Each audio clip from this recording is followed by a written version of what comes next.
2026 он бол UFC-г шинэ нэрийн үе эхлэл. UFC стриминг үйлчлэл рүү шилжиж, Paramount-д 7 жилийн $7.7 тэрбум гэрээ байгуулсан.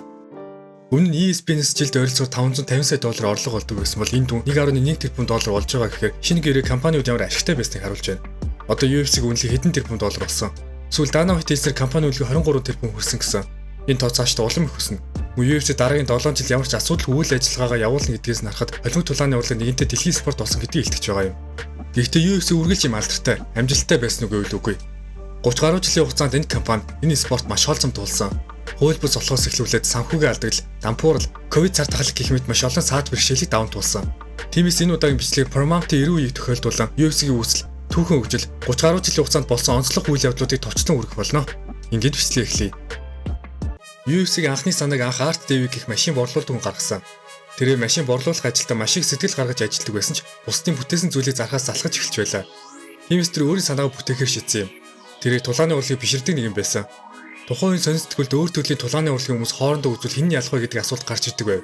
Яг л намайг хүүхэд байхад Naruto Luffy, эсвэл Goku Superman хоёрын аль нь ялах вэ гэдэг шиг Kung-Fu эсрэг бокс, Sumo-гийн эсрэг карате гэдэг аль тулааны урлаг илүү вэ гэдэг асуултад үндэслэн Art Devi тэмцээн зохион байгуулах санаагаа бодож олжээ. And I was ready to create something myself. Art Devi санаагаа бодож явахад түүнтэй төстэй санааг нэгэн хүн хэрэгжүүлж явж байсан нь Rorion Gracie байсан. Тэр жүжигчдийг түгээн дэлгэрүүлэх зорилготойгоор өөрсдөө уламжлалт Gracie-гийн сорилтыг Америкт үргэлжлүүлж байлаа. Art Devi Rorionтой уулзаж өөрийн санаагаа танилцуулсан. Том тэмцээн бол Gracie гэр бүлийн нэр үндэд сайнаар нөлөөлөх боломжтой болохоор Rorion зөвшөөрсөн юм. Гэхдээ ийм тэмцээн хийхэд бол мужийн хууль болон спортын комиссийн дүрм журмыг зөрчихгүй зохион байгуулах хэрэгтэй болсон. Харин Art Devi Colorado мужийн хуулийн цоргоо ашиглаж тулааны тэмцээх боломжтой боллоо. Одоо тэдэнд мөнгө осгох болон дэлгэцээр дамжуулах шаардлага гарч ирлээ. Мэдээж юм гудамжны гэмээр зодооныг зургатаар үзүүлэх саналыг маш олон сүгэд татгалзаж байсан ч Semaphore Entertainment Group-ийн захирал Bob Myers зөвшөөрсөн юм. Ингэснээр Art Devi, Rorion Gracie, Bob Myers нар хамтран Semaphore Entertainment Group-ийн дор UFC-г үүсгэн байгуулж 1993 оны 11 сарын 12-нд Colorado мужийн Denver хотод хамгийн анхны UFC 1 ивэнтийг зохион байгууллаа. Яг одоогийн Road to UFC шоу шиг 8 тулаан часгадаг шатны журмаар тултана. Гэхдээ ялагч нь үргэлжлүүлээ тэр оройноо дахин тултана. Бокс, кикбокс, жужитсу, таквондо, сумо гэх мэтчлэн өөрөөр тулааны урлагийг төлөөлдөг хүмүүс тултаж, ялагчаар жужитсугийн төлөөлөл бол Royce Gracie ялагч болсон. Royce Gracie зөвхөн эхний ивент биш. UFC 2, UFC 4 ивэнтийг ялагч болсон. Gracie эдийн тэмцээний хамгийн жижиг биетэж бүгдийн жужитсугээр ялж байгаа нь үзэгчдийг маш их татж байлаа. Тухайн үеийн тулаанууд үнэхээр зэрлэг галзуу байсан. Жинхэнэ ангилдгүй, цагийн хязгааргүй, баргал дүрмгүй, оноо өвдгүйд хэрцгий өхлийн тулаан шиг байсан. Ивент үргэлжлэх тусам шин дүрмүүд нэмэгдэж, супер тулаан гэх нэр томьёо гарч ирлээ. UFC 5 ивентэд үндсэн тулаанаас гадна Royce Gracie, Ken Shamrock хоёр тулцсан түүгэндэг анхны супер тулаан болоод байв. Хэдий UFC амжилттай байж үзэгчдийг татж байсан ч бодит амьдралаар спорт гэж олон нийтэд хүлээн зөвшөөрөх хэцүү байлаа. Цус нууц харгислал ихтэй байсан болохоор Америкийн нэгдсэн улсын сенат John McCain UFC human cockfighting гэж тодорхойлсон юм. Human cockfighting. It was. That's not a sport. Хүмүүсийг яг л дахиад шиг зодтолдуулж яана гэж шүүмжлэн UFC Америкийн нэгдсэн улс даяар хоригдлохыг уриалж 36 мужид амжилттай хэрэгжсэн. Хариуд нь UFC 1997 онд буюу UFC 12-т жингийн англи бий болгож Mark Coleman анхны хүнд жингийн аварга болсон. Дараа нь UFC 14-өөс заавал бэлэдэд тулдах болсон. Нэмээд толгойн хүзүүний ард үзөхөх, бүснээс цулгах, толгоор мөрөх гэх мэт үйлдэлийг хоригсноор спорт гэдэг тодорхойлолтод хүрч эхэллээ. Үргэлжлүүлээд мужуудын спортын комисстэй хамтарч өөрсдөө ивэнтээ зохион байгуулж чадсан билээ. Thanks, Bruce. I'm back here right now backstage. I'll be interviewing the fighters as they come out of the octagon. Хэдий Америкийн нэгдсэн улсад UFC зөвшөөрлөх ажил амжилттай болсон ч энэ их ажил тэмцлийн дараа ACG компани санхүүгийн алдагдлалд орж дампуурлын иргэнбүүдээр очлоо. Харин энэ хүчийг ашиглаж энэ спортоос хөгжих потенциал харж чадсан их хүмүүс бол Dana White болон Fertitta ах дүүс байлаа. Lorenzo Fertitta, мөн түүний ах 3 дахь Frank Fertitta нар Las Vegas эцгийнхэн байгуулсан Station Casino-г удирддаг амжилттай бизнесмэнүүд юм. Frank Lorenzo мөн тэдний багааны найз бизнес хамтрагч Dana White нар Zuffa компаниг байгуулж UFC 2 сая доллар худалдаж авснаар UFC-гийн шинэ нэрийг ихсэн юм. Худалдаж авсныхаа дараа Dana White ерөнхийлөгчөөр томилогдож UFC амьд үлдсэн ч шинэ эзэдэд хийх зүйл их байлаа. Ивент зохион байгуулах газар тэгж олдохгүй байсан хэцүү үед Donald Trump гар сунгаж өөрөө эзэмшил байсан Trump Taj Mahal-д эхний 2 ивентийг зохион байгуулж өгсөн. Дараа нь Lorenzo Nevada-гийн спортын комисстэй хамтарч UFC-г Las Vegas-д их боломжтой болголоо. Ингэснээр UFC 40 ивент MGM Grand Arena-д болж 1.5 сая доллар орлого авчирсан. Оргил тулаан бол Ken Shamrock, Tito Ortiz нарын тулаан ESPN USA Today гэсэн алдартай хэвлэл мэдээллийн анхаарлыг татж чадсан. Энэ ивент маш том амжилт авчирч холимог тулаанаар мөнгө олж болдог юм гэдгийг анх удаага харуулсан. Гисэдэж Zuffa санхүүгийн алдагдaltaй хэврэл байлаа. 2004 он тэдний алдагдал 34 сая хүрээдэв. Тиймээс үүний давхын тулд зөвхөн pay-per-view үзэлтэнд найдах биш, давхар телевизийн зах зээл рүү орохоор шийдсэн юм. Тэдний шийдэл нь Ultimate Fighter гэдэг нэртэй reality шоу байлаа. Холимог тулаанаар амжилт гарах ирээдүйтэй гэсэн тулаанчид UFC-ийн гэрээ авахын тулд хоорондоо өрсөлдөх санааг Fertiтэй ах дүүснээр бодож олсон ч үүнийг зургатаар дамжуулах нийт зургч олдохгүй байлаа. Ганцхан суу гарч ирсний Spike TV байсан ч эхэндээ энэ санааг хүлээж аваагүй. Тиймээс UFC шоуныхаа зардлыг өөрсдөө гаргаж Spike TV-г эфирээр гаргахаар тохиролцлоо. Энэ тэдний эцсийн арга байсан. Хэрвээ шоу амжилтгүй бол UFC дампуурхаас өөр замгүй болно. If it doesn't work after this, we're going to shut it down, call it quits, and it's done. We'll move on. Харин Ultimate Fighter маш амжилттай шоу болсон. Шоуны төгсгөлийн ангид Forrest Griffin, Stephen Bonner хоёр тулцсан бөгөөд энэ тулаан UFC-ийн түүхэд хамгийн чухал тулаанаар тооцогддог. Энэ тулааныг ойролцоогоор 6-аас 7 сая хүн Spike TV-гээр үзсэн. Cox Pavilion цугласан үзэгчид бүгд босч алга ташч баяр хүргэж байлаа. Үр дүнд нь UFC аврагдаж Spike TV Ultimate Fighter 2 дахь улирлыг дамжуулахаар тохиролцсон юм. Үргэлжлүүлээд UFC 52 ивент 280 мянган үзэлт зарж тасалбарын орлого $2.5 сая олж өссөн.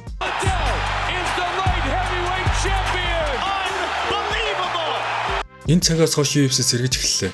2006 онд болсон эхний тоотой ивент болох UFC 57 400 мянган үзэлт зарж $3.3 сая болсон. Дараа нь UFC 60 ивентэд Royce Gracie эргэн ирж 600 мянган үзэлт зарж дахин нэг рекорд тогтоов. Оны төгсгөлд буюу UFC 66-д Chuck Liddell Tito Ortiz хоёр тулдаж уг ивент бүр 1 сая үзэлт зарж шинэ амжилт тогтоосон билээ. 2005 онд дампуурлын ирмэнээр байсан компани 2007 гэхэд санхүүгийн имрлаасаа салж өргөжин тэлэх боломжтой боллоо. 2006 оны сүүлээр WEC холбоог худалдаа авсан бол араас нь Японы алдарт Pride холбоог худалдаа авах боллоо. Нэгэн цаг дэлхийд хамгийн алдартай байсан холимог тулааны холбоо санхүүгийн алдагдлалд орж Yakuza-тай холбоотой нэлтчлэгдэж телевизийн гэрээ спонсорууд нэр хүндээ нэлээд алдаад байсан. UFC Pride-ийг худалдаж авснаар Pride-д тулдаж байсан тулаанчид UFC-д нэгдэж чадварлаг олон тулаанчид нэмэгдсэн. Бас Anderson Silva, George St. Pierre, залуу John Jones, Brock Lesnar гэх мэт тамирчид үзэгчдийг татаж UFC 100 ивент амжилттай болж 1.6 сая үзэлт зарсан. UFC амжилттай байх тусам илүү өргөжин тэлж Strike Force худалдаж авсан. Дараа нь WEC холбооны тамирчид UFC-д нэгдснээр шинэ жингийн ангиллууд нэмэгдэж Jose Aldo өд жингээ, Dominic Cruz бантам жингээ авраг болсон. 2011 онд Fox-д 7 жилийн гэрээ байгуулж тэдний эхний дамжуулсан ивент болох Velasquez Dos Santos хоёрын оргил тулааныг дунджаар 5.7 сая хүн үзэж 2003 онд болсон Lennox Lewis, Vitali Klitschko-ийн тулаанаас хойш хамгийн их үзэлттэй тулаан болсон юм. 2012 онд шинэ эмэгтэйчүүдийн жингийн ангиллыг бий болгож Ronda Rousey UFC-д гэрээсэн анхны эмэгтэй тамирчин болсон. Үргэлжлүүлээд UFC дэлхийд даяар өргөжин тэлж USADA буюу допингийн хэсэг байгууллагатай хамтарч шинэ өөрчлөлтүүдийг хийснээр дэлхийн хамгийн шилдэг холимог тулааны холбоо нэгэнтэй болсон байлаа. Ronda Rousey UFC-г олон улсад таниулахад маш том хувь нэмэр оруулсан бол нэг залуу бүр хувьсал авчихсан юм.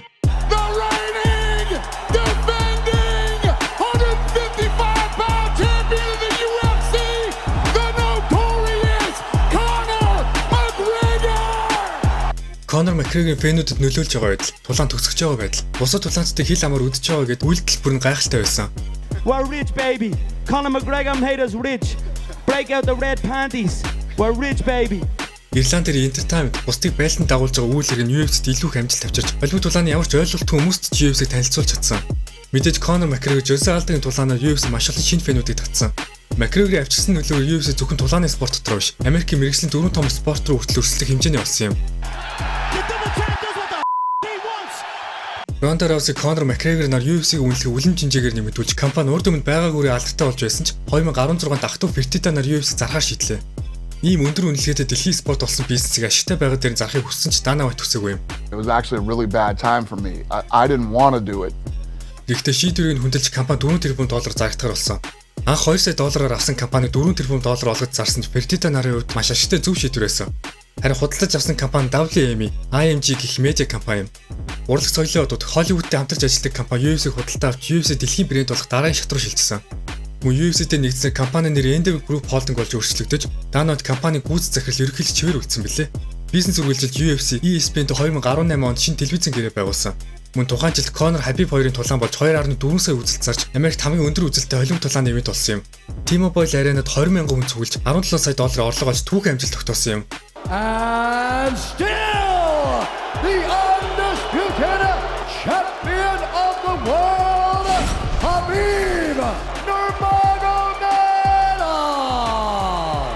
Эвчин бүх амжилтын дараа UFC дахин нэг хүнд явдал тохиосон COVID-19 цар тахал байлаа. COVID-19 Америкийн нэгдсэн улсад эзнээр UFC 3 сараас хойш товсон бүх ивентүүдэд цуцалсан. 4 сард Бруклинд болох UFC 249 ивент ч мөн хойшлсон. Тиймээс UFC 240-с Флоридад болсон юм. New interim champion Justin Gaethje. Dana White энэ цаг үеийг өөрийнх нь хамгийн хүнд үе байсан гэж тодорхойлдог. Учир нь тулаан байхгүй бол компани бас байхгүй. Мужийн засгийн газрууд олноороо цуглахыг хориглосон. Тиймээс тасалбар борлогдохгүй, орлого орохгүй гэсэн үг. Тиймээс үйл ажиллагаагаа явуулахын тулд UFC Abu Dhabi-гийн хиймэл арал дээр тулаанаа хийсэн. Мөн UFC Apex цөөхөн ажилчтай маш хатуу хараа хяналтын дор ивент зохион байгуулснаар компани бүрэн зогсохоос сэргийлж чадсан. Ямар ч үзэгчгүй жижиг ордон дээлж дараалан тулаанууд болсон ч нэг гой зүйл нь октогон доторх чимээ байсан юм. Heavy shots. The finish could come at any time. Dustin Poirier Дайн Хукийн галзуу тулаан. Макс Холлоугийн өрсөлдөгчөд зодож байгаа. Мөн Инганогийн цогцолтын чимээ маш тод сонсогдсон. And leave these big openings. Энэ тулааны бодит болгож эвгүй мэдрэмжийг давхар төрүүлсэн юм. Apex болон Абу Дабид байх тулааны алсын ачаар ковид үеийг давж чадсан. Удалгүй 2021 онд ковид намжснаар UFC Америкт үзэгчдээр ивент зохион байгуулах боломжтой боллоо. Ковид үе эцэст нь өндөрлөж компани үйл ажиллагаа хэвэн явах болов. UFC-ийн толгой компани Endeavor нээлттэй компани болж Нью-Йоркийн хөрөнгийн биржтээр хувьцаагаа гаргасан. Дараа нь 2023 онд Endeavor WWE-тэй нэгдэж дэлхийн хамгийн том холбоо тулааны холбоо, дэлхийн хамгийн шилдэг спорт entertainment компани эцсээр Endeavor дахин нэрээ өөрчилж TK Group болж өргөжлөгдсөн. 51%-ийг Endeavor, 49%-ийг WWE эзэмшснээр гүйцэд захирал R. Emmanuel болсон. Тэдний зорилго нь мэдээж дэлхийн өнцөг булан бүрт өргөжин тэлж хамгийн шилдэг спорт entertainment компани болох. Тиймээс ч тэдний эхний зорилго биелж WWE Netflix-тэй нэгтгэсэн. 10 жилийн 5 тэрбум долларын гэрээ байгуулж 190 гаруй улсад хүрэх боломжтой болсон бол UFC промоутер шилжиж фэнүүд өмнөхөөс илүү бага зарлаар тулаа үзэх боллоо. Зөвхөн холимог тулаанаар хязгаарлагдахгүй. UFC өөрсдийн жүжигчгийн холбоогоо 2025 оноос эхлүүлсэн. Мөн удахгүй бокс холбоо эхлэх гэж байна. Бас цагаан ордонд ивент болно гэдээ анх 20-т зодон болж ихсэн холимог тулааны урлаг UFC дэлхийн хамгийн хурдтай хөгжиж байгаа спорт гэдгийг харуулж байна. Мэдээж UFC төгс байгаагүй. Алдаж онсон маш олон шийдвэрүүд гаргаж байсан. I don't give a fuck. Гэхдээ UFC брэндээ хадгалж урагшилсаар байгаа. Хэдий төгс биш байсан ч UFC үргэлж оршин тогтнож, фэнүүдтэй гайхалтай мөчүүдийг биелүүлж, тамирчдад суперод болох боломжийг өгсөөр байгаа юм. Do you want to be a fighter? That's the question. Эцэст нь дахиад хэлгээд UFC-ийн түүх бол энгийн нэг түүх биш. Энэ бол тэмцэл, амьд үлдэх тухай түүх юм. 3 арвны турш улс төрийн дарамт, санхүүгийн өндрөл, дэлхийн нийтийг хамарсан цар тахалтай нүүр тулсан. Гисэн ч шантарч бууж өгөлгүй өөрсдөө эр зориг, хүсэл тэмүүллээрээ саадах төрийг даван туулж чадсны эцэс тэрбум долларын бизнес болж чадсан юм. Цус зодон, харигс шоу гэж оддог хэсэг хүмүүс байгааг үгүйсэхгүй. Гэхдээ хүн төрөлхтөн тулааны спортод тацгцаар байгаа цагт UFC-ийн түүх хязгаарч дуусахгүй нүгэн билээ. UFC-ийн түүхийг танилцуулсан бичлэг маань энэ үрээ дуусч байна. Энэ түүхийг товчилж хүргэсэн болохоор дурддагтайгүй эсвэл дутуу дурдсан зүйл бишгүй их байгаа. Гэхдээ дараагийн бичлэгүүдээрээ сэдвээр нь онцлон хүргэх болохоор үзэгч та бүхэн сувгийн маань дэмжиж лайк, subscribe дараарай. Баярлалаа.